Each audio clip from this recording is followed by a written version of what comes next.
Ladies and gentlemen, this is the 12th and final round. Right hand, Golovkin steps in and down he goes again. Unbelievable. Mayweather makes him pay.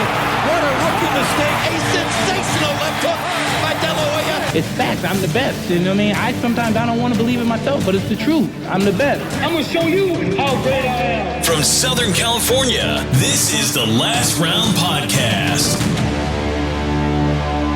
Welcome back to this week's episode of the Last Round Boxing Podcast. Thank you again for joining us. No Mike this week. He got caught up at work, but I'll introduce you in a second to our special guest co-host. And before we jump into that, remember we are now on YouTube. Our episodes are now posted to youtube.com at the Last Round Boxing Podcast. That's youtube.com /at the Last Round Boxing Podcast. So if you're a YouTube connoisseur, if that's your thing, our audio podcasts every week are all posted on there too. If you search the Last Round Podcast, Last Round Boxing Podcast, you'll see our cartoon logo, the one that we've had for years now, and that's us. Just click that, subscribe, or if you just want to listen on there, you can. And we're still on Apple Podcasts and Spotify and all your favorite podcasting apps. So now going to our guest co-host of the week. He's been on several times here on the Last Round Boxing Podcast. I don't know, he's probably close to double digits here on the podcast. As I mentioned, he's filling in for Mike and helping me out, graciously helping me out this week as my guest co-host. He is the editor-in-chief, CEO, whatever you want to call him, of FightsATW.com. I'm sure you've seen his work at different locations, different outlets for years. He's probably, I would say, in my opinion, he's definitely the hardest working journalist and reporter in the game today. You're always seeing his stuff. He's always churning it out. So he definitely puts in a lot of work, not only on the boxing side, but also on the professional wrestling side, which is his FightsATW.com also covers. So if you're a professional wrestling fan, check it out. Abraham Gonzalez joins us again here on the Last Round Boxing Podcast. Thank you for joining us, Abe. What's up, Danny? What's going on? I'm happy to be here, and I appreciate the invite once again. And I'll make sure that I keep Mike's seat nice and warm. You might sub in permanently, man. You never know. You never know. He's got to watch his back. But like I said, thank you again for filling in for us, man. There was a kind of an emergency. Mike last minute had some things pop up, so I appreciate you accommodating your tight schedule over there to help us out this week. Jumping straight back into it, fight reviews this past Saturday, the 13th of July, from the Wells Fargo Center in Philadelphia, Pennsylvania. Philadelphia gained a fight, which is good for that area. On DAZN, Jaron Ennis making his debut for Matchroom Boxing, Eddie Hearn, and a new broadcaster partner, DAZN, remains undefeated at 32-0 with the victory over David Avanesyan, who wasn't the original opponent, by the way. It was actually supposed to be Cody Crowley, but Avanesyan had to sub in. Avanesyan takes the 5th loss of his career, and Ennis retains his IBF welterweight world championship. All right, Abe, give me your take. What did you think about Jaron Ennis's debut with DAZN, Matchroom, and his overall performance? So I think that with Ennis, you can tell that he felt the pressure of not only defending his title for the first time, being a full champion, but also being in front of his crowd, his home crowd of over 14,000 that was reported. And he had, new promotional outfit that he's under and all those type of things. So you could tell that he was trying maybe a little too hard to get that spectacular knockout on Saturday night. But the other thing that stood out to me was that, he wasn't as clean as he usually is with his performances. And I'll quote old Steve Kim, activity matters. And I think that Ennis hinted at that after the fight as well, that, although he's always in the gym and everything, there's nothing like getting that in-ring live experience often. And so, with him fighting, once a year or whatever the case may be, it just wasn't going to cut it. And as he moves up and fights bigger and better competition, that's not going to cut it either. So, he was in with a guy that he was supposed to be. Cool. Right now, I mean, there shouldn't be any more hesitation or marination or whatever. Like, he needs a big fight next. That's it. He's 27 years old. He's at like almost 30 fights. Like, that's it. Like, let's cut the umbilical cord and let's get him in with a big fight. So Terrence Crawford, is obviously one of the, if not the biggest, he is the biggest. It's not arguably, he is the biggest prize in that division of welterweight. And now that Ennis is with Matchroom, even though Crawford technically is a free agent and he has his deals there, can we see, how hopeful are you that we could see an Ennis-Crawford matchup maybe within the next 6 to 9 months? See, this is the thing. That's twofold. The question is, can we see it? The second question to that should be, should we see it? And that's because, so Ennis is fighting at 147. It doesn't look like Crawford is returning with 147. He's probably going to stay at 154. So it would require Ennis to fight Crawford at 154. Now, I know that Eddie Hearn and Ennis kind of like hinted at potentially going after Crawford next, like after the Madrimov fight. I dropped an article earlier today and I talked about that. And I don't think that's necessarily a good idea. I know that I just said that we need to cut the umbilical cord, but there's no fights at 147 for Ennis. If you look at his box rec, he's not filled with big name, former champion, elite talent guys on his resume. So he's going to go literally from one level to 4 levels up to fight at Crawford as far as like level of experience and everything else, right? I don't think that that's such a good idea. Honestly, I feel like Ennis should go up to 154 and fight 2 big names at 154, then fight Crawford. Because he doesn't know what it is to be at 154. He's got to feel that out. There's no point of putting him against somebody that that isn't at that level for him to fight against. So, you put him in, maybe the first fight you put him in against a Brian Mendoza, right, at 154. Then you follow that up and put him in with a Jesus Ramos Jr. or Earl Spence or somebody like that. Then you do the Crawford fight. Putting Boots against Crawford right now immediately, nah. I don't think that's a wise choice. And if they navigate it right, they can make it into a really big blockbuster. But they have to make sure that they take their time to do it. That doesn't mean that Ennis would be on the shelf. I think during that time he needs to stay active and take on these bigger fights at 154 because 147 is just not going to cut it. People are just going to circle around him. I know that Golden Boy wants Vergil Ortiz to secure a world title for his career. They've had him since he was like 18, and they want to get him that achievement. But do you see Golden Boy open to a deal for a fight at 154 between Ortiz and Ennis, or does a belt have to be on the line?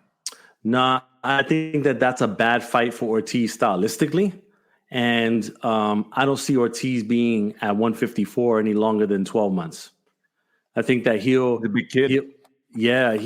fight this Sergey Bohachuk fight. If he wins that, maybe he has the Zoo fight after or one other fight, and then he's going straight to 160. I just don't see him sticking around 154 that long. Well, for Ennis, you mentioned a few minutes ago that you would advise him to just go straight to 154 and take 2 big name fights. Crawford, there at 154, obviously that's probably goal number one. Who would be goal number two? Ortiz? Charlo? No, I mean, I think that a Charlo fight could be interesting. That's if he's fighting. I mean, nobody's heard from him, period, since the Canelo fight. So, but there's a lot of talent. There's Tim Tszyu. There's, hold on. I put a list in here. You forget there's Charles Conwell in that division. Right. But if you're talking about box office, like we talk about big names, like Crawford is obviously easy on that list. Who would be your second pick? I would say Tim Tszyu. Believe it or not, that's a really big fight. You do that fight in Australia, that's super big. You think Ennis would go down there for that? I think if the money's right, he would, and the money would be right for a Ennis Tszyu fight. You got Earl Spence. You also got Fundura. Fundura's out there too. That's another fight. People keep forgetting about him. The junior middleweight division is like super loaded. Probably the biggest, most loaded division period in boxing right now. There's no shortage of big names in there, and so I think that Boots needs to throw himself in there and see what the deal is. I mean, he could even, if he wants to test the waters, he could fight a past his prime Danny Garcia, right? Or a Keith Thurman. Like if he wants to do something like that as his first fight to fill it out, sure. But that's a name, right? It's a former world champion. Cody Crowley's not going to do it. Like, let's stop it already. Let's stop it. Ennis is already way past these small names. He needs to be fighting big names. So we talked about the names at 154. You mentioned Danny Garcia, Keith Thurman. How much easier is it for those fighters now that essentially Al Heyman's deal with Showtime isn't as powerful as it is before? Now it seems like you see all these other PBC guys who are fighting under Matchroom, DAZN, the Saudi cards and all that. It seems like Heyman's probably letting them know, like, hey, just take the deal. The money's there. Do we see a Danny Garcia step over to DAZN, Keith Thurman? Do we see that realistically? I think so. Especially since it seems like Louis DeCuba and Tom Brown are the ones that are kind of driving that train now. I would have never thought that a conversation about a Loma and Tank would happen, but according to Aram, the Cubas and his people and Top Rank are having discussions about that. So I think that now we're at a time where I think it is possible, and a lot of things are possible. Also, don't count out Turki Al-Ashik. If he's excited about an Ennis, so I feel like he's excited enough to where he can put Ennis as a co-main or like a opening fight on a pay-per-view or something like that against maybe a Danny Garcia or a Keith Thurman, and he could afford to do so. I think that now more than ever is the time to get some of those fights done. So Ennis, you're 100% on board that he should just get out of 147. He has a title. He achieved that regardless of how he got it or not, and he should just move up to 154 because the names are bigger at 154 in terms of box office money. And also, Ennis is over early 30s, right? Isn't he already 30 years old? No, he's 27. 27, excuse me. I thought he was already 30. So, but you're still in that camp. Move him up to 154 because that's where the box office names are. And, he's obviously has the talent. And like you mentioned, the activity. He needs to step on the gas and kind of start moving it, right? And think about this. You don't think Boots Ennis versus Danny Garcia in Philly doesn't do 20K plus? Yeah, good point. I'm telling you right now it does. If he can get 14,000 to fight Avanesyan, he can do 20 plus to fight Danny Garcia. And that would be a mega event in Philadelphia. Do you think Eddie Hearn, Eddie Hearn's a showman, he's a salesman, like he he's a good promoter. He talks about these guys like they're the best thing since sliced bread. Do it seems like they're going to try to see how Crawford does in August here at the event in BMO Stadium in Los Angeles. But assuming that target can't be achieved, do you think Eddie Hearn's already thinking, you know what, Danny Garcia in Philadelphia, most of these kids are from Philadelphia? That's a huge event.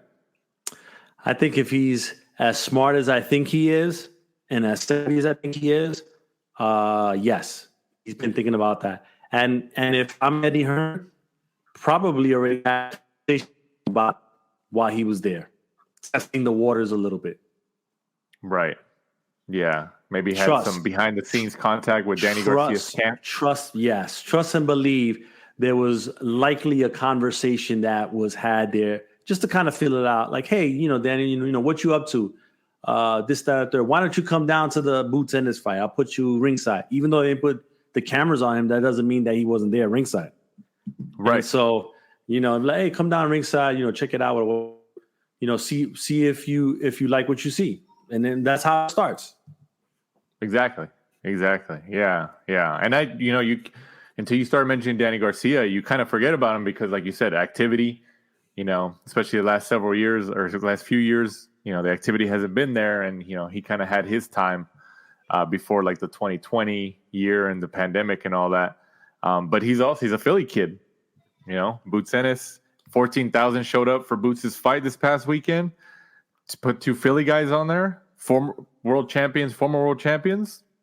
That's an event, man. That's an event out there. A big event. Yes. Yeah. Big event. Yeah. So I can definitely see that. And then for his opponent, Avanesyan, obviously taking the loss. Everybody always compares like similar opponents. Crawford also had fought Avanesyan in the past. Is it fair to compare their fights, how Boots beat him and how Crawford beat him? Or, how do you look at it? I don't put too much stock in that because, these guys fight guys at different periods of their time, of their career. And so, you can look at it at a surface, but I don't put too much stock into those type of things. I think a win is a win, period. And whether one guy stopped him earlier or not, like, I don't really buy into that. And then also on the card, Sky Nicholson remains undefeated at 11-0 with the unanimous decision win over 10 rounds against Diana Vargas, who takes the second loss of her career. And this was for the WBC Featherweight Championship of the World. And then also this past weekend from the Palms Casino and Resort in Las Vegas on ESPN Plus, Raymond Muratalla remains undefeated at 21-0 with the unanimous decision win over 10 rounds over Tevin Farmer. We haven't seen Tevin Farmer on a big stage like this in quite a while, ever since his loss to Jojo Diaz a couple years back in Miami. I believe that was right before the pandemic was officially declared. It was like the February right before. So I remember that fight, Jojo Diaz's first world championship win.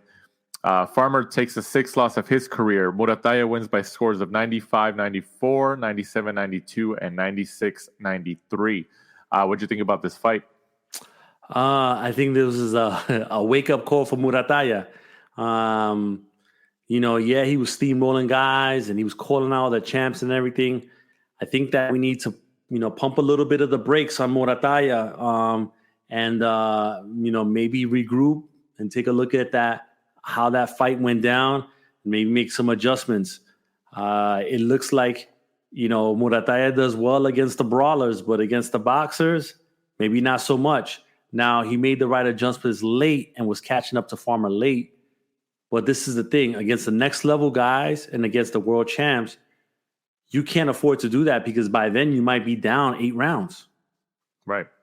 And then, it's already too late. So there's some fine-tuning that needs to happen in that camp. I'm sure Robert Garcia will address it immediately. But, he looked like the guy that didn't know what to do when he was faced with a guy that just wanted to box and be a savvy veteran by knowing when to hold, and et cetera, et cetera. So I wouldn't go as far as saying that he's ready for any of the champs right now.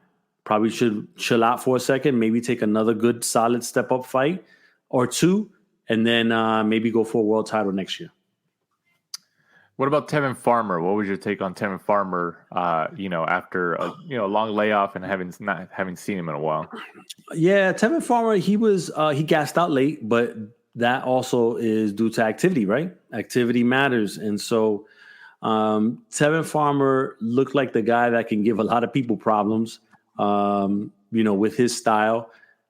If he stays active enough, he can still be a dangerous guy that can steal away a decision from somebody. So, I hate to say this with him because he's a former world champion, but at this point in his career, he might be like in gatekeeper status.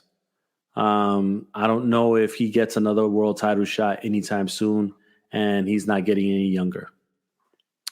So when Mike and I were talking about this fight last week, I posed this question to him. I'm gonna pose it to you, and he thought it was a pretty good matchup. Assuming Tevin Farmer ends up on the losing side, which he obviously did. Why not run it back with Jojo Diaz? Jojo Diaz seems like he's in gatekeeper status now, too. Jojo can't make 135. No, I know, but maybe 140. I don't know if Farmer goes up that high. No, I think you don't think he would do that? Yeah, maybe like a catch weight. Nah, I think Farmer. If it's a catch weight, would have. They don't really have any options, both of them, right? Like, big options. No, not they don't. Farmer has been busy on like the local scene or whatever, and he could possibly get more fights like that. Or maybe a fight against, if he ever decides to fight again against Gary Russell at 135, that could be a nice little regional fight there in the D.C., Maryland area, Virginia area, Philly. So maybe something like that. I don't know what Tevin Farmer does right now. I think that it's going to be people are going to see that fight and they're not going to want to have their guy fight him because of what I just mentioned before. So it would have to be, an established world champion or like a former world champion that needs a really good fight to get another title shot. It's the only way that I see Farmer getting a big fight.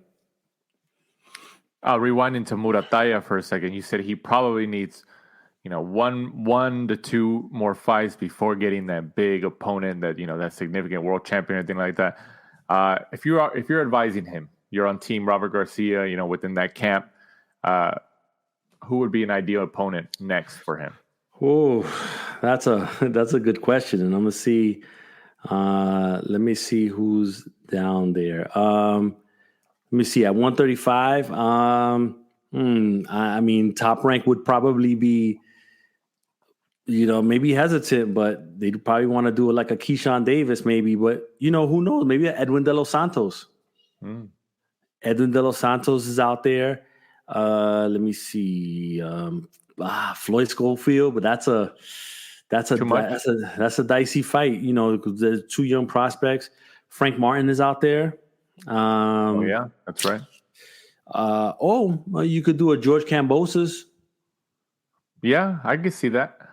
We could do a George Kambosos. Former world champion, nice resume right there. Yeah, or a Giovanni Cabrera, just fought recently. Somebody like that. But yeah, I think maybe like a Kambosos would probably be a good fight for him. Is Kambosos the new Jose Pedraza for Top Rank? Yes, I think so. Yeah, I think so. Remember, for a long time, Jose Pedraza was that guy. He was always the opponent for all of these guys coming up. Yeah. And he was having paydays, man. I mean, good for him. Like, he was getting work, but he kind of, like anybody, you age out. Father Time's undefeated. Mike and I think Mike had brought that up in a past episode. So you agree George Kambosos is probably in that similar spot for Top Rank now? Yeah, but he's still a name enough in Australia to where he'll get people to come to see him. You know what I mean? So I think that, he's that guy. Yeah. And also on this Palms Casino and Resort card in Las Vegas on ESPN Plus, Suleiman Segawa gets the unanimous decision win over 10 rounds over Ruben Villa, a product of Thompson's Boxing Promotions here in the Southern California area. This is for the WBC Silver Featherweight Championship. Sagawa wins by scores of 97-93, 98-92, and 96-94. And also this upcoming weekend, fight previews this upcoming Friday, the 19th of July from the Fantasy Springs Casino in Indio, California on DAZN. Alexis Lex Rocha, 24-2, makes his return to the ring for Golden Boy Promotions as he goes up against Santiago Dominguez, the undefeated Santiago Dominguez, 27-0. Abe, you had mentioned just before we came on air, you will be live at this fight, covering it in person, live and in person. What do you expect? I'm expecting that Alexis Rocha do his thing, but this is my only like gripe with the situation. Alexis Rocha is another one. Like let's stop with the kid gloves. We need to go ahead and put them in with the big names. Now, I even suggested when Cody Crowley pulled out that Alexis Rocha step in for that Ennis fight. That would have been a good opportunity for him. It was still about 5 weeks before the fight, so there was time. And if he was in the gym like he was getting ready for this fight, then why not take that fight? That's the opportunity that you're looking for. You're in it to win, to go for the title, right? So why not go for it when there's an opportunity there? Yeah, you might not get the big money or anything like that, but that's when you gamble on yourself. If you have the confidence in yourself, gamble on yourself and take the fight. But he didn't take the fight, and now he's taking another club show fight. We need to cut it. Like he needs to fight somebody. He's not gonna fight Stanionis because Stanionis got done, according to him, got done wrong by Golden Boy over that Virgil Ortiz cancellation. He got done wrong by them. So he's probably never going to do business with them. Then you got Mario Barrios, who is likely going to fight Manny Pacquiao. And then who you have? You have Brian Norman Jr. That could be a fight that could be made. Why not make that fight? But he needs to do something now. This waiting around stuff and taking all these fights that nobody wants to see him in, stop it already. The next fight should be a title fight, whether it's Brian Norman Jr. or even Boots Ennis. But he needs to step up and gamble on himself. Do you think it's just more of a confidence thing on how Golden Boy looks at it because of the loss that he took to Giovanni Santillan in Inglewood, California at the Forum? Do you think they just, they evaluate the landscape and they're just you know what, he still needs that confidence fight to kind of build him back up to what he was. So they're putting him in these types of club fights again at Fantasy Springs. What do you think? Yeah, I mean, that could be it. But at what point do you say, all right, let's move forward? I think that, Rocha is 27 years old. His last fight was against Frederick Lawson, which is, I guess, man, maybe this is the second fight and they're going to put him in tough next. I wouldn't mind seeing him fight Santillan again on a rematch. Do that one, let him get that get back, and then you put him on the world title fight up right after that. You think they would do that? Because, there was a lot of, I think we had Roberto Diaz, former VP at Golden Boy here, on sometime after Santillan defeated Rocha, and he was very vocal, not only on our episode for that week, but even on Twitter, saying that in interviews, saying that he did not like that fight. He would not have recommended that fight for Rocha, especially with Rocha being on the doorstep of a world title challenge. Is it, even though Santillan did end up losing his last fight, do you still think it's too much of a dangerous fight for somebody as young as Rocha at only 27 years old? Yeah, it can be, but I saw Brian Norman Jr. break down Santillan, and the way he broke him down, I think that a piece of Santillan was left in the ring that day or that night. And if Rocha is going to go get him, I think he should get him now. Right now, let me see. Rocha is, he's ranked number 9 for the WBO IBF, and number 11 for the WBC. and he's not ranked for the WBA. So maybe he's trying to build his ranking again and move up. But, bro, like when at one point last year, I believe it was, he was supposed to fight Terrence Crawford. Yeah. I don't know if you remember that. Like, Terrence Crawford took that picture with Oscar, and they were talking about, Terrence Crawford versus Alexis Rocha, like, next, and that he wanted that fight. Well, keep that same energy, bro. Mm-hmm. I mean, let's do it then. Let's get past this fight on Friday, and then world title shot. Go for Boots Ennis. I like that fight. Do that fight, or run it back with Santiago, or try to get Brian Norman Jr. What about now that we talked about Boots Ennis earlier in the show? Now that he's on, I guess, the DAZN family, even though he's with Matchroom, but he's still on the same broadcaster that Golden Boy works with. Is there any possibility, if, like you said, Ennis should move up to 154, get big names, but if he stays at welterweight, I mean, Rocha's technically almost on the same team, on the same broadcaster. Could that fight be made? I think so. And if you're Ennis, you do that fight, but you do it in California, and you start to develop your market in California based off of Rocha fan base who's going to go see that fight. Where would you put it, if you think all the other venues here in Southern California? What do you think? I'd probably put it at the Forum. Inglewood? Yeah. I'd put it in Inglewood, and I think that they would pack that place out. Who do you staying on that subject? The new venue that should be opening later this year, right there in Inglewood, is going to be where the Los Angeles Clippers is going to be their new home, the Intuit Dome, I think it's going to be called. Who's going to be the first fight that takes the stage there? Ooh. Our first promoter. Let's start our first promoter. Who gets in there first? I'd have to say Golden Boy gets in there first. I mean, that's just because this is kind of like their territory for the most part. I would say Golden Boy gets in there first. With who, like Virgil or Ryan? I was going to say, this is going to sound kind of crazy, but I think it might be Ryan. Ryan would open that up, or Virgil would open it only if he won a world title, like a full world title, not an interim situation, like a full world title. Right. Yeah. Do you think within a year? Okay, so I think it's supposed to open. I think they said September. I think September. So a year from September 2025, is there a boxing fight that's held there before 1 year from it opening?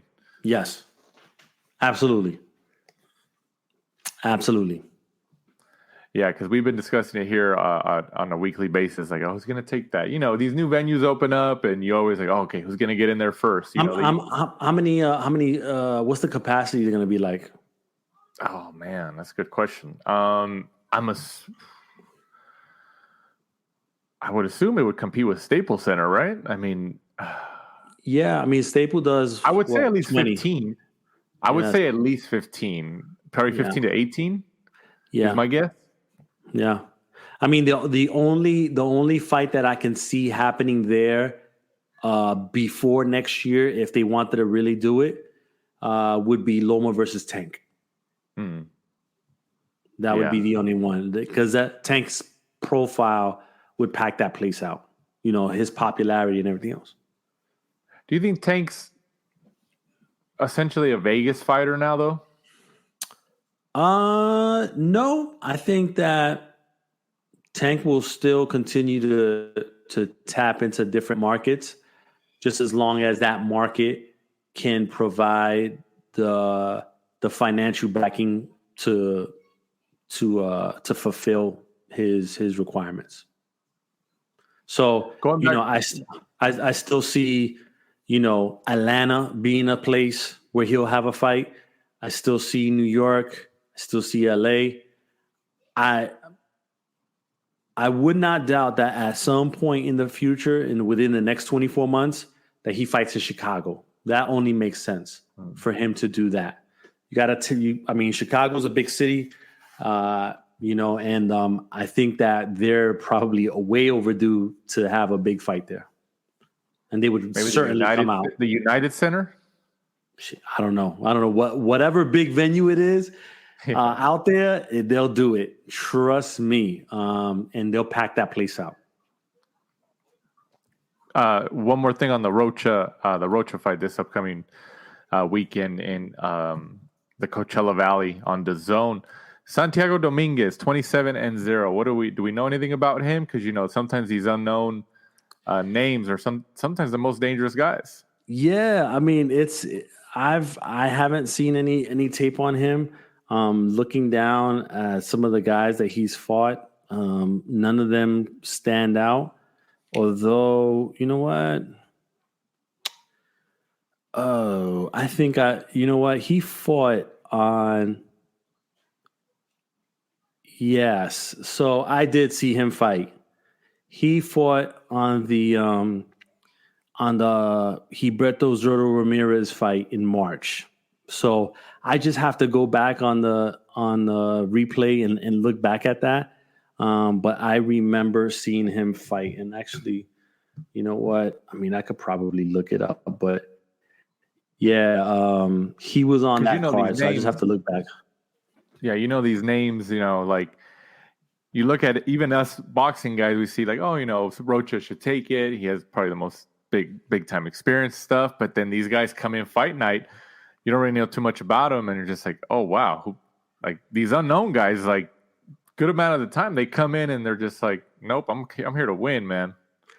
Yeah, and that's that happens more often than none. I'm trying to see.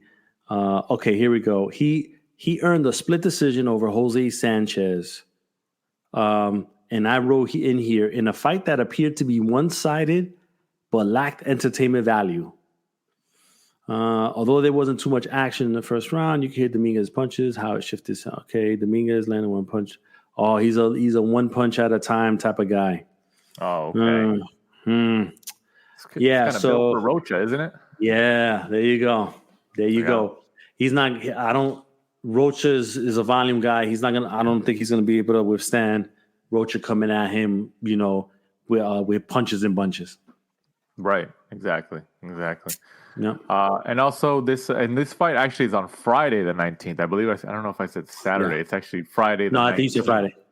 Yeah. Did I say Friday? Okay, so it is Friday.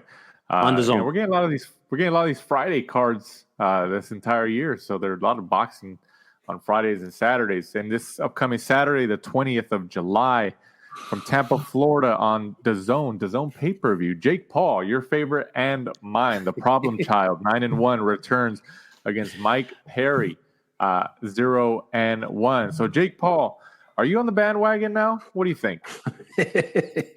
Listen, man. Boxing-wise, I'm talking about boxing-wise. Like, is he the real deal? Like, I think that although I had my doubts early on, like first, second fight, he does have real training camps. He does take the training seriously, and you can see that he has improved with each fight.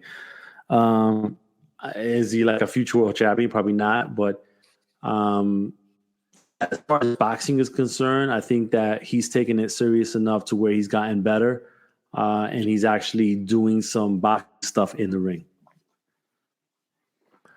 Don't you think, just based on how the landscape of boxing is, especially with the sanctioning bodies, the four major ones, and how they work in terms of relationships and all that, don't you think eventually at one point or another in the next 2-3 years that he'll probably get a world title shot somewhere just because of the business behind it? Yeah. WBC will give him one. Yeah. That was my thought too. They've been more than open about that, and if they're gonna do that, they'll probably put him up against Badu Jack, and Badu Jack will retire off of that. Oh yeah, he'll get a nice payday from that. Yeah. No, yeah, I could definitely see that. And also on this card in Tampa, Florida, Amanda Serrano returns to the ring, 46-2-1, as she goes up against Stevie Morgan, 14-1. So Serrano, obviously, we want to see the rematch with Katie Taylor. Do we still have hope for that? Or I mean, Katie Taylor's older. I mean, what's the outlook for something like that? I think it does happen. Honestly, I think that this is Katie Taylor's last fight. Like, I really believe that. I really believe that this is her last fight, payout, cash in that $1 million or $2 million that she's getting paid, I think, or $3 million, and ride off to the sunset. I don't think she's fighting after this anymore. Hence why she isn't taking an interim fight like Serrano is. Right. Taylor's just going to wait it out until November and see what happens from there. But I think that this is Taylor's last fight. Will it still have that fantastic buzz that it did on the Madison Square Garden out for that first fight? I don't know. I don't know if Dallas, Texas Cowboy Stadium will have that type of environment for them specifically. But we'll see. We'll see. I think this might be Serrano's last fight too. I think that, she wins the fight, becomes undisputed, and she rides off to the sunset as the undisputed champ, and and takes her career all the way to Canastota. So, I don't know. I think it might be the last fight for both of them. If Serrano loses, I think she'll continue. I think if Katie loses, she'll retire for sure. Yeah, that first fight at Madison Square Garden in New York, that was a perfect storm, man. That was a perfect storm. When Jake Paul got involved, like even Eddie Hearn even said it. He's like, this fight was able to be made once Jake Paul got involved because the money he brought to the table and the popularity and the reach he has, because like they were trying to make this fight for a couple of years, but they couldn't produce the money and what the fighters wanted, and then Jake Paul came in, started promoting Amanda Serrano, and boom, and perfect storm, man. That was an event over there. Not only that, but what took it over the top that week was the WWE getting involved. Yes. And if you remember, the WWE, their main characters were interviewing Serrano and Taylor. They were talking about it. They were posting about it, and the WWE's reach is far way further than anything in this planet. So that had a lot to do with it. And on fight night, you saw the result. Yeah, it was huge. Big success, definitely. And then also on the card, besides your favorite fighter, Jake Paul, your second favorite fighter, Julio Cesar Chavez Jr. returns to the ring, 53-6-1, as he goes up against Uriah Hall, 1-0. Chavez Jr., your favorite in mine, number 2 at least. What do you think about his return here? Oh, man, as my boy Michael Woods would say, Jackpot Jr. Oh, man, this guy is more lucky than any lottery winner out there, man. This guy always is able to get a payday somehow, some way. This is the thing. It is all set up. All he has to do is perform and look good. It's all set up for him to fight Jake Paul at some point in the future. All he's got to do is get to fight night, look good enough to be able to market, and he's got the Jake Paul fight. Yeah. Whether beginning of 2025 or whatever. That's all he's got to do. Will he do that, or will he mess it up again? I don't know. But yeah, I mean, this is Chavez's opportunity at a jackpot.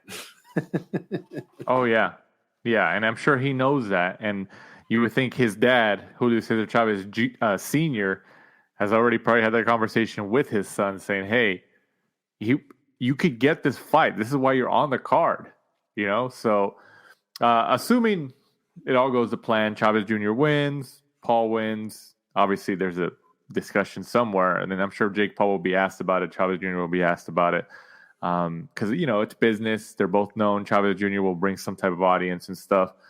With that fight, whether it happens at the beginning of 2025 or the end of 2024, will that fight happen in LA?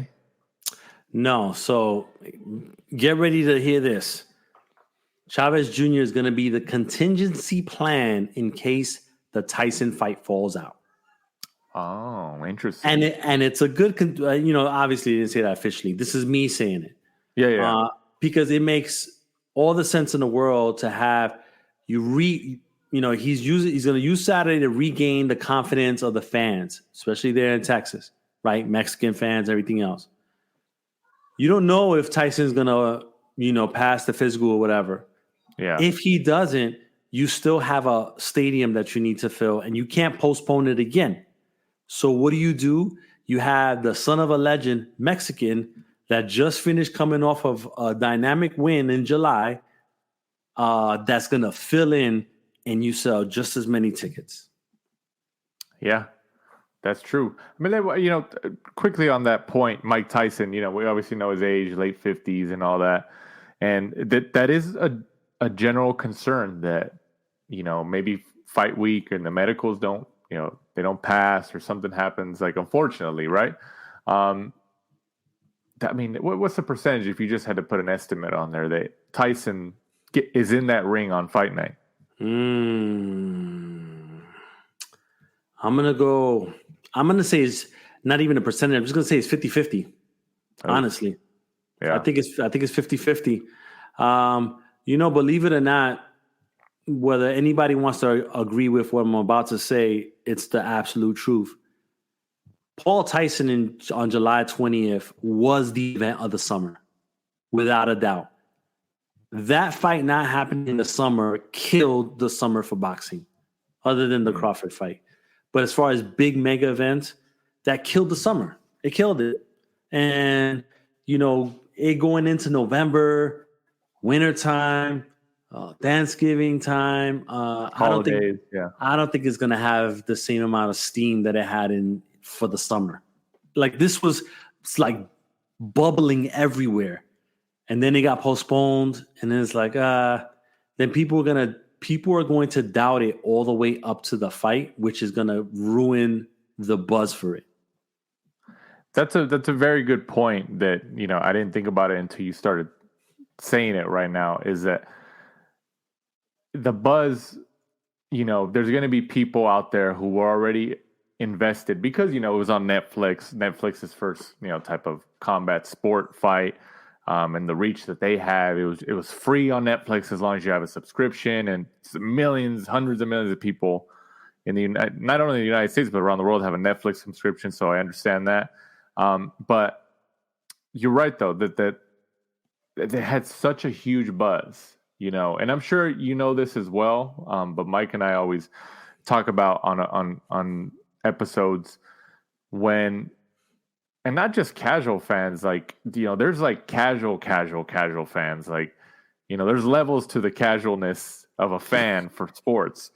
And when they start asking you, like, hey, what are you going to watch this fight? What do you think about this fight? Then the marketing of that event has reached money. It's reached money. And that was happening with this Jake Paul and Mike Tyson fight, especially because Jake Paul, the foundation of his fan base obviously was built on YouTube, younger demographic, kids, stuff like that. And they still follow him because I had a lot of parents asking me like, oh yeah, my son's like, hey, can we watch this? It's coming up. And you're right. I think the buzz, who knows? Anything can change from now into November. But there's also a presidential election in November here in the United States. So we'll see about, how that works out. Anything could happen, but you're right though. I do agree with that the buzz was so huge, and it was going to be a significant, if not the significant event of the summer in, I won't even say boxing, maybe combat sports in terms of attention. Period. Correct. Yeah. And the fact that, Tyson, that he got the whole medical issue and he had to pull out. Maybe there's going to be fans who they see it's rescheduled, but they're like, he already got hurt, or this happened to him a couple months ago. Like, that's going to hurt. I don't want to say the buy rate because there's kind of a buy rate if you don't have Netflix, but the viewership, I guess, it will hurt the buzz behind it, right? I don't think it'll hurt the viewership. I think it'll hurt the ticket sales. because they had prior to the event, had 150,000 people, according to MVP, that signed up via email for their ticket alert. So there was 150,000 people that were interested in watching this fight. Listen, the minute I saw El Gordo y la Flaca talk about it on their show, I already knew that this was like nuclear, right? But there's going to be really quick for our non-Latino fans that don't know what that is. Explain it in American or English terms. El Gordo y la Flaca is the fat guy and the skinny guy and the skinny girl. It's like a daytime talk show, right? It's a daytime talk show, super popular within the Latin community. I think it's on Univision or Telemundo, one of those two. And it's like it's almost equivalent to what Jimmy Fallon is to late night shows. Like everybody tunes into Jimmy Fallon, everybody tunes into El Gordo y la Flaca. And so, they're always on top of like big ticket item stuff. Like if Canelo is doing something, they do everything Canelo. If Canelo goes to the grocery store and buys a gallon of milk, they're covering it. But outside of Canelo, they only hit the really top stuff that hits the radar. And they were all over that Mike Tyson, Jake Paul for the summer. They were all over it. And as a matter of fact, they had sent folks to the press conferences too. So that's huge. Yeah, that's huge. It is huge. So there was definitely interest that I think that right now, because of the postponement, people that were wanting to buy tickets at first are now going to be hesitant. They were like, is Mike going to pull out again? I'm not sure that he's going to make it a fight. So I think that those tickets are going to be more so like walk-ups or like fight week purchases. I don't think that they're going to fill it up anytime before that because people are going to be hesitant. Who Chavez Jr. You said you think that he's, and it's highly likely he's the plan B in case Tyson pulls out. Texas, Dallas, big Latin community there. Chavez Jr. has the name, his dad.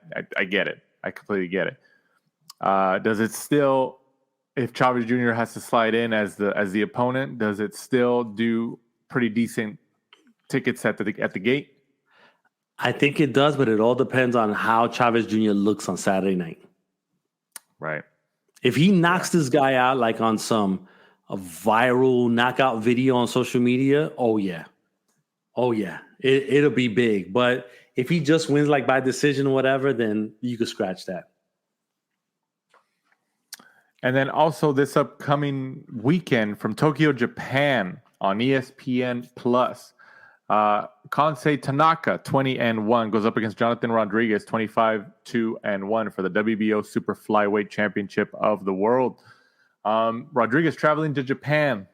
Japan, like we talked about Australia earlier, Japan also has money. You got Inoue leading the pack over there.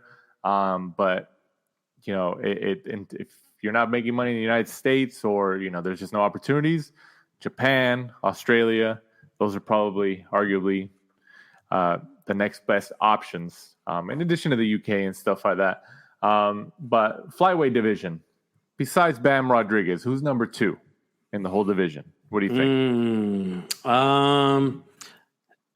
It's going to be a toss-up probably between what's his name? Rodriguez, right? The one that just beat Ioka? Right. Between him and Konsei Tanaka. Because Konsei Tanaka is a beast. Right. Let me see it. Is it no, it's Fernando Martinez. Fernando Martinez was the first one. Yeah. So it's between them two.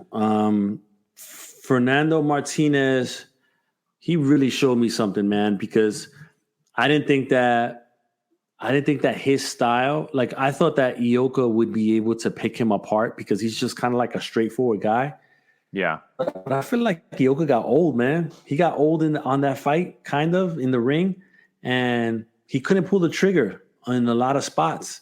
And so Konsei Tanaka won titles in 3 other divisions, I believe. From 105 to to 112 or no, 4. I believe it's 4 divisions.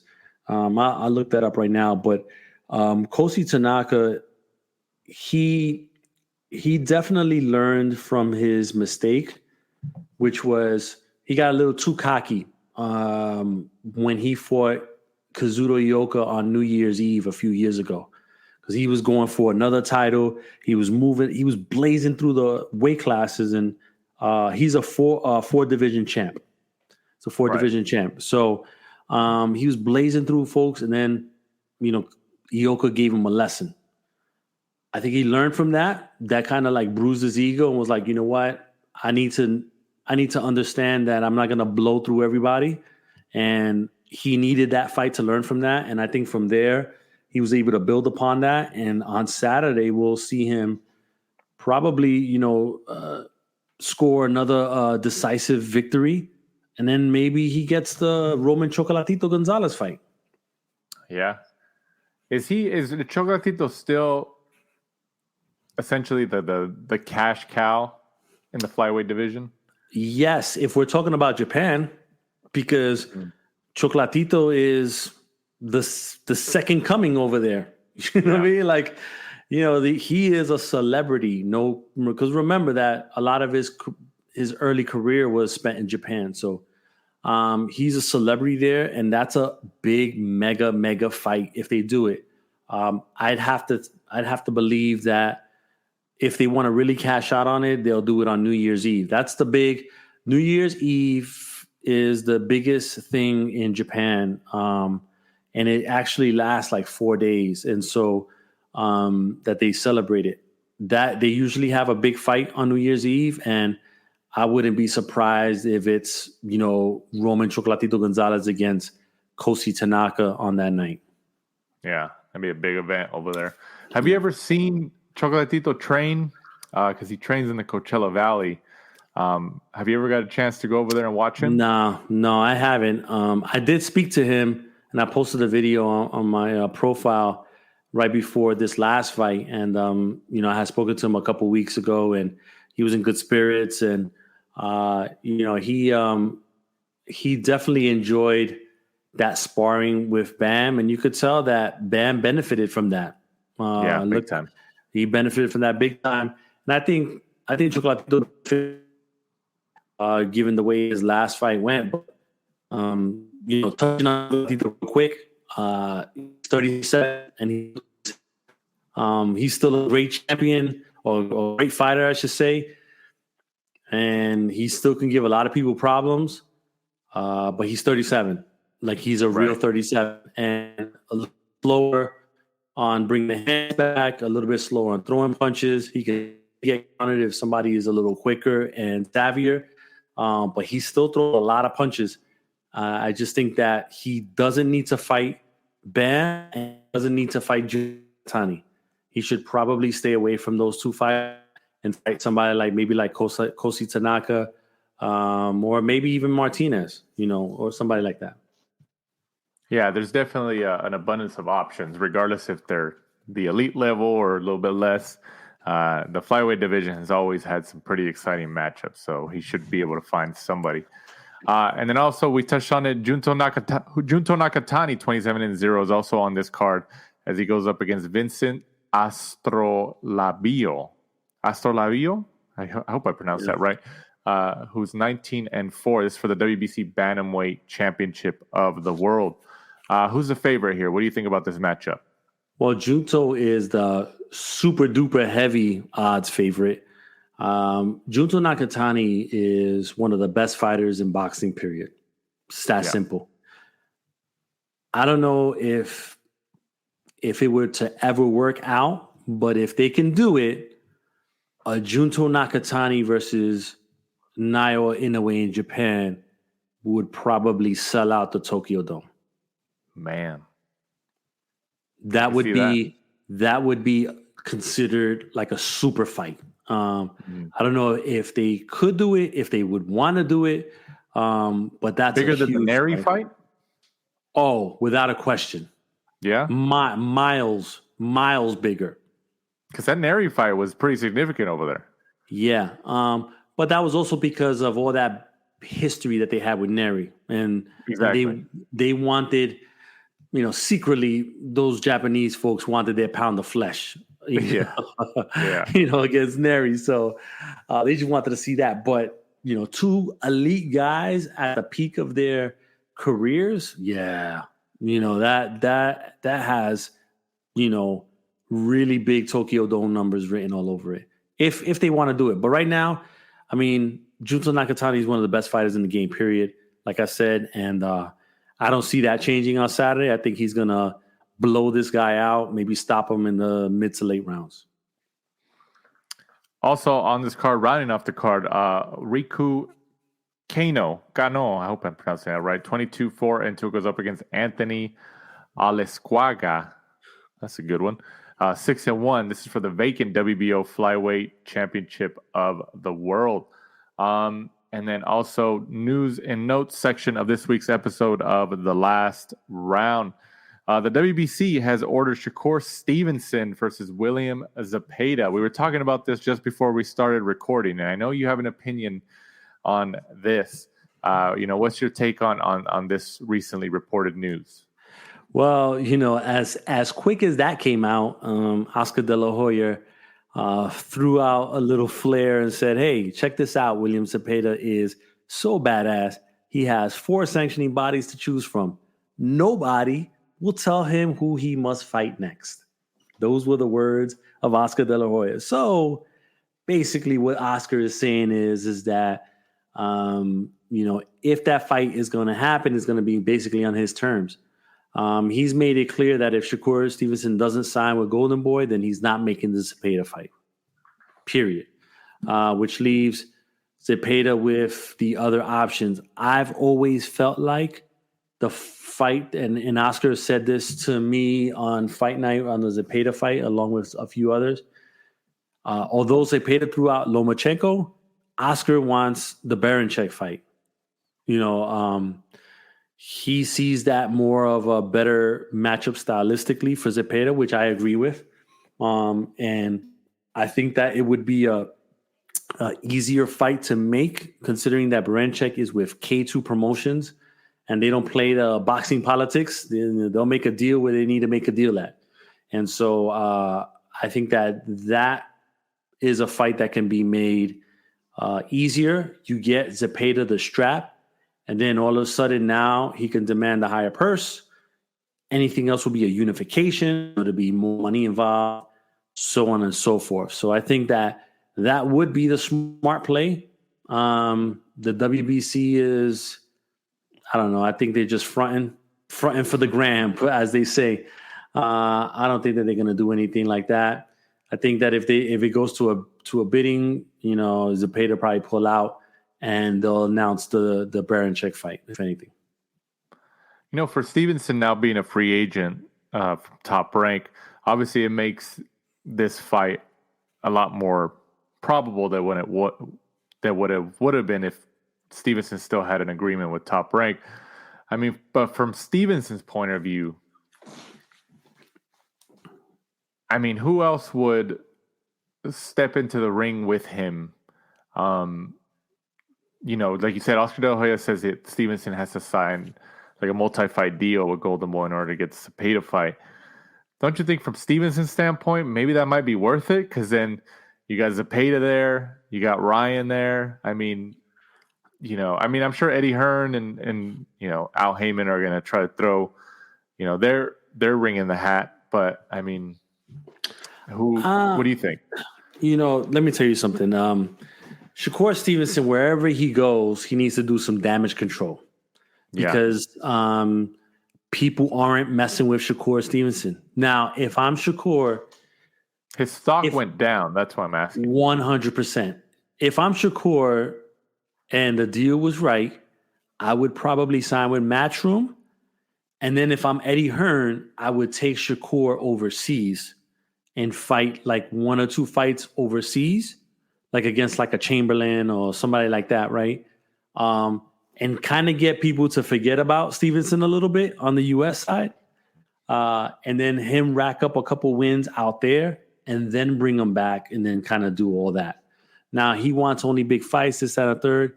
problem is that nobody's going to go see him fight.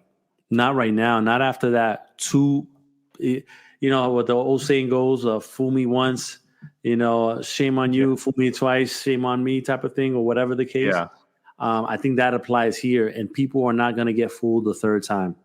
You can't. Where are you going to go to do a Shakur fight? You're going to go to Florida? You're going to go to Texas? You're going to go to Vegas, California? People aren't going to show up for that. They're not. So go where the diehards at. People probably would want to see him fight overseas. They're a little bit more hardcore than folks out here. Take him overseas, get a couple wins there, and then bring him back. And that's true. I mean, like you said, it's going to be hard because his stock has gone down the last 2 fights consecutively, and he needs that marquee opponent from across the ring to be able to bring those eyeballs and help that gate in the arena. Because you're right, like people are going to say, they had video of fans walking out of his last fight, and it's like, I mean, that was pretty bad. That was very bad PR for his image.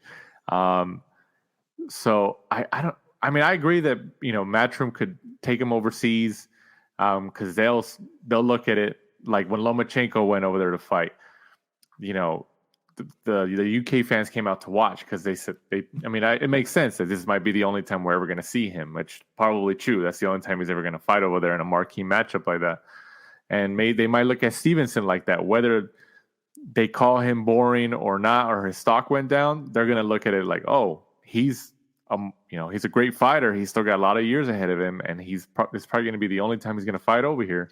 So let me go to this fight. So I agree in that aspect, but don't you think in his next fight he needs that marquee opponent still across the ring from him, or does it only matter from I guess the optics, and that's why you want to put him in the UK? Yeah, I think it's more the optics. If you really look at it, 135 isn't like flooded with talent either. He might be in the same position as Ennis, where he might just have to go up to 140. Now, if he goes to 140, Eddie Hearn got plenty of guys in the UK at 140 that he could throw him in with. Keep him busy there. You know what I mean? He keeps on racking up wins and all that. And then he could put him in with a Devin Haney or whoever after that. Even though Devin Haney said that his next fight is going to fight whatever weight class he wants or whatever the case. If Devin Haney, decides to vacate, then maybe Shakur puts his name in there and he automatically gets a shot or whatever. And then, he gets a title there. So I wouldn't be surprised if he did that. If he can't get a fight at 135, I mean, who are the other champions at 135? You got Loma, you got Tank, you got Stevenson, and then you got Berinchyk, right? Berinchyk. Yeah. Ivan Berinchyk? Yeah, I think so. Yeah. So that's it. You know what I mean? So if Zepeda gets that fight, and then, I guess you can get the Zepeda fight, but that's if Oscar wants to deal with Eddie, but it looks like they're back on bad terms again. So I don't know, bro. And then also news and notes, former middleweight world champion Daniel Jacobs announced his retirement from boxing this past weekend via social media. The 37-year-old Jacobs lost to Shane Mosley Jr. last week, his second defeat in a row. And it was just his second fight in just under 5 years, 4.5 years, so close to 5 years. His previous fight before that was a split decision defeat to John Ryder in February of 2022. So obviously Jacobs has made some very, very good money. He fought Triple G Gennady Golovkin. He fought Canelo Alvarez. Probably his biggest high-profile fights in his career. Definitely the most money. He made very, very good paydays in those fights. What do you reflecting on his career? What do you think about Daniel Jacobs and now that he's announced his retirement? Daniel Jacobs was a good fighter. I think that once he got that first payday, it went downhill from there. Once he got that really big payday, I think I would say the Triple G fight. Once he got that payday, it was hard for him to get that hunger back, and you just didn't see it. You didn't see it anymore. And he got fights after that, and he got even bigger fights, but it just wasn't the same. You could just tell, like, the Danny Jacobs that fought Sergio Mora, like, that was, prime Danny Jacobs at that moment. The one that fought Peter Quillen, like, that was prime Danny Jacobs. But once he fought Triple G, like, it just went downhill from there. Not that he sucked, it's just that you could tell that the desire to be great wasn't there. Right. And he was just there to give it his best, and then that was it. But he wasn't as hungry as he was, man. I wish we would have, again, this is going on the list, maybe a podcast episode by itself of fights that we should have gotten that we never gotten. There was a point where Danny Jacobs versus Jamal Charlo, like, that's was exactly what I was thinking. That was the fight. That was the mega fight, and they blew it. Do you remember do you remember that video? It's on YouTube, yes. But there was a lot of boxing video when they met in the back of the arena. It might have been Barclays. Yes. And I was like, that was so much like marketing within the boxing community for that fight. And I was like, man, they need to make this fight. And you're right, they blew it. Yeah, that was the fight. I mean, it goes right up there with Keith Thurman versus Errol Spence Jr. Fight that should have happened when it needed to happen, and it didn't. Yeah. Right when you started talking about that topic, I knew that's where you were going, because I was going to mention that unless you didn't mention that. Nah, but Danny Jacobs, good fighter, had a solid career. Is he a Hall of Famer? No. Simple as that. Yeah. So congratulations to Danny Jacobs. Let's see if he sticks to the retirement. You know how this sport works sometimes. Sometimes they get a second itch and like, oh, you're going to pay me what? I can go back for one more. So you never know. So as of right now, let's put that on ice for now, because you never know. You know how combat sports is. And then also Jose Ramirez and Arnold Barboza Jr., are reportedly finalizing a deal for a junior welterweight fight on September 28th in Las Vegas, according to ESPN. Golden Boy Promotions, which recently signed both fighters after they left Top Rank, will put on the fight as a DAZN main event. What do you think about this matchup? I think everybody's been waiting for a fight like this when these two signed over there, right? Yeah, it's funny because they're both coming off of a performance that brought more questions than answers. Yeah. And I think that this is what you would call a contract fight. Person that wins stays on. Person that loses goes away. And I think that kind of like a crossroads fight. Yeah. I think this is what that is.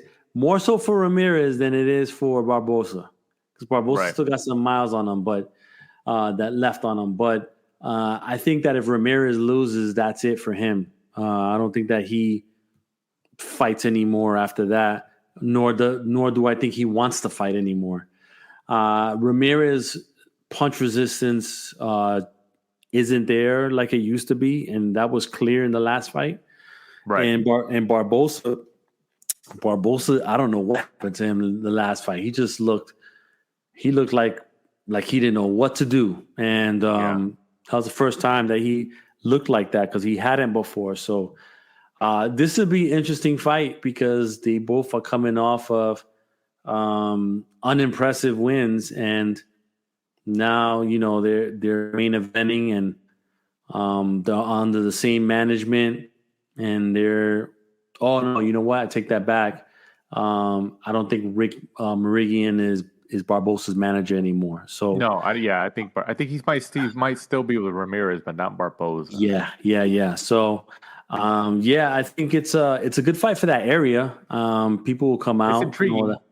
Yeah, but I mean, Barboza was chasing after Teofimo for a long time, and after last fight, I was like, maybe not. You shouldn't be doing that, because I think that Teofimo would be a little bit too much for him. But I like me some Arnold Barboza, but that last fight just wasn't what it needed to be, and maybe he had a bad camp or whatever the case may be. But let's see if he wants to be impressive and he wants to really like put his stamp out there, then he needs to knock out Jose Ramirez.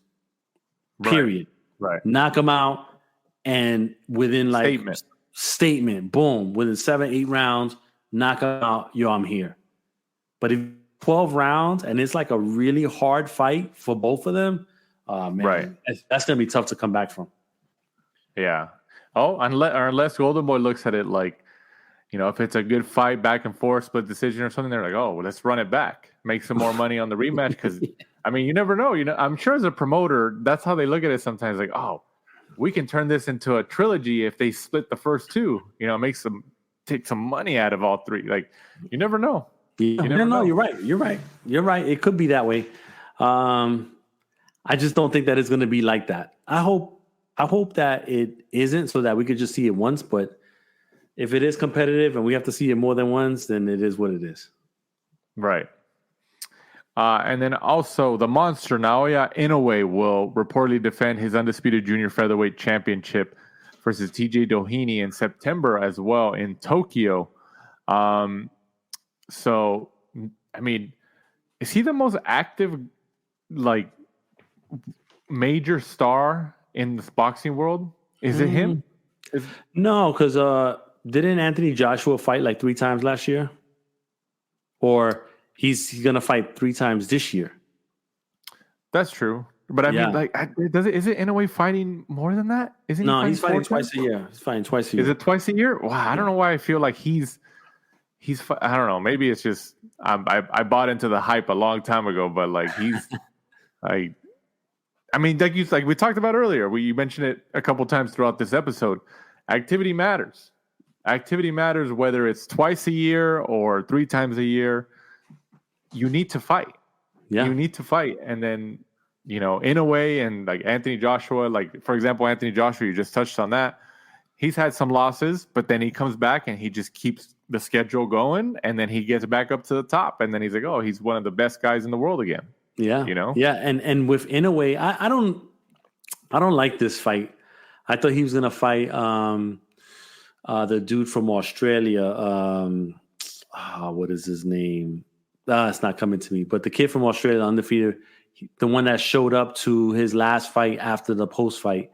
He's on no limit. He has a title, doesn't he? No, but he's like #1 challenge, I believe. And he's on no limit promotions. And so he just recently fought too.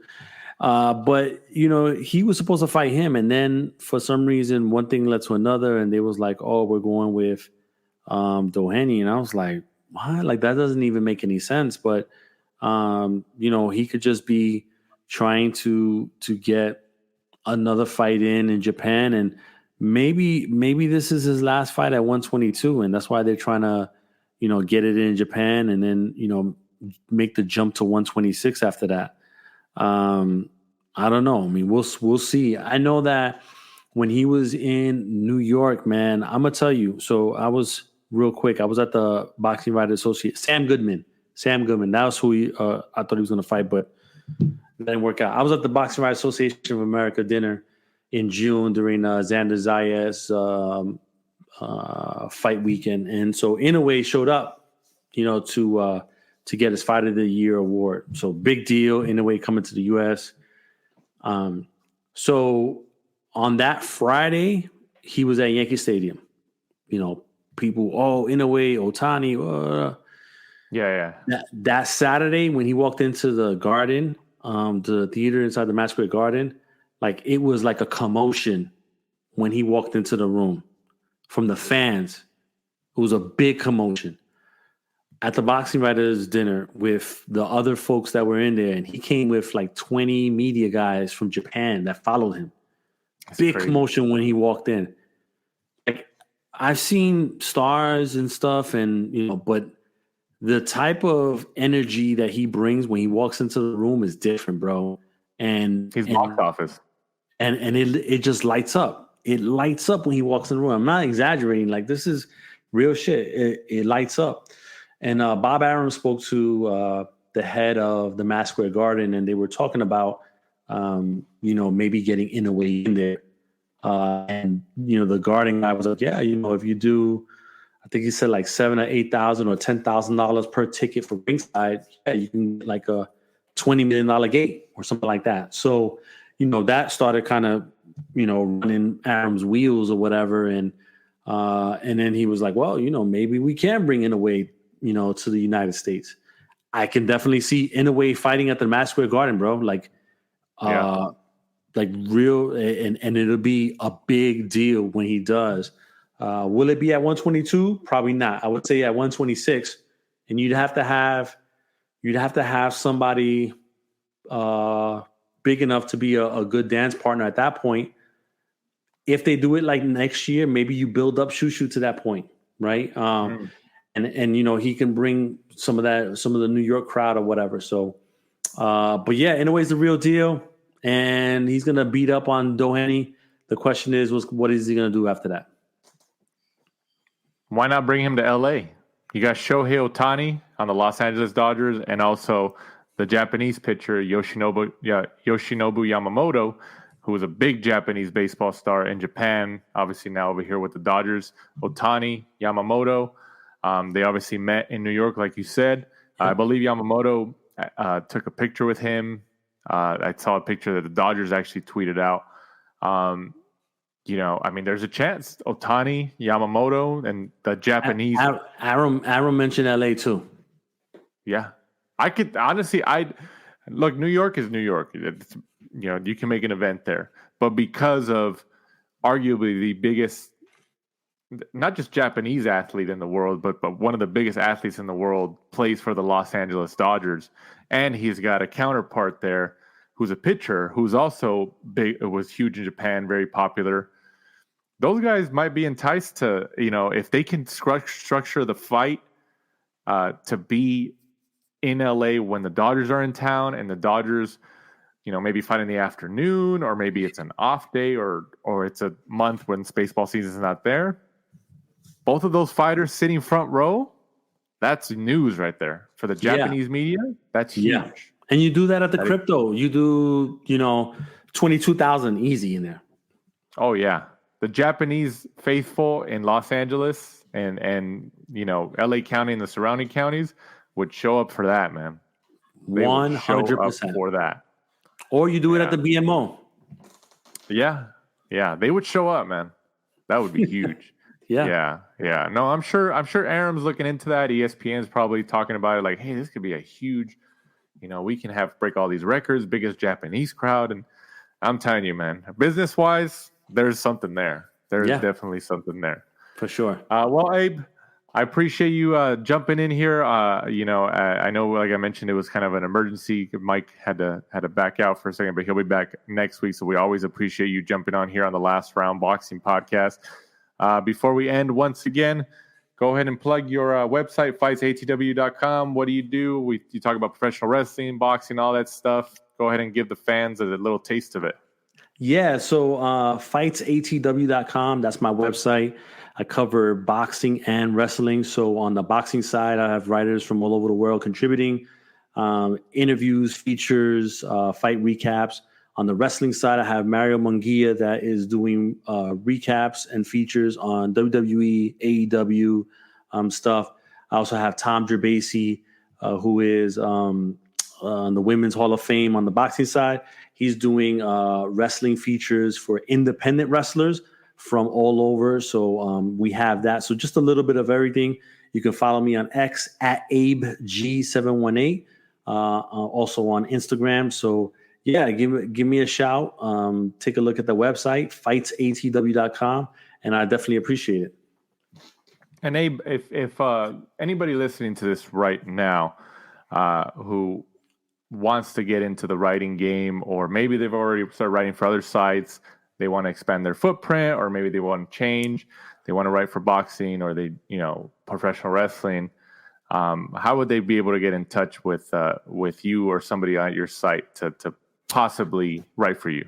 Yeah, so with me, unfortunately, right now, because I am independently funded, and I get it. I trust me. I think everybody in boxing gets that. Yeah. I'm not bringing anybody new in because I have quite a few already. But definitely reach out to me on X at AbeG718. That probably would be the best bet to do that. Reach out to me there, send me a DM.